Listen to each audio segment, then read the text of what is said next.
高雄小港的捷运站顶个月有一台奥多麦，为着要闪一台挡伫路边红线的车，煞互火车搞死。交通局去现场会勘，才去改换黄线。不过民代认为应该爱全面检讨，毋是等代志发生啊才来补救。安内地方认为爱严格处理上有效果。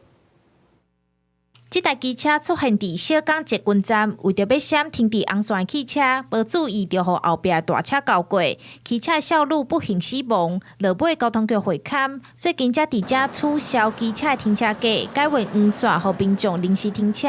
这嘛互民代批评，小港捷运站路段常常有大车，捷运站本地就爱有临停的所在，毋是发生代志才做，爱全面检讨。交通局是在一个死亡车祸发生了后，才开始规划这个临停区哦。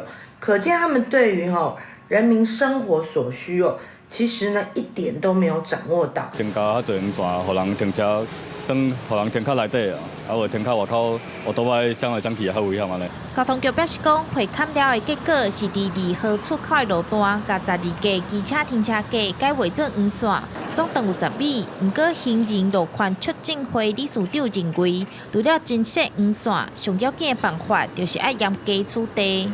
爱执法，或者违规的代志会当袂阁发生嘛。那即摆交通部带头，甲即个临时并排停车取消举发，这其实就是甲咱台湾人的性命放伫一个足悬的风险。的相关的调整，我们也会依照事故的鉴定会勘的结果呢来做必要的调整。针对这件车祸是发生伫小港捷运站的3号出口，不过煞伫2号出口的黄线。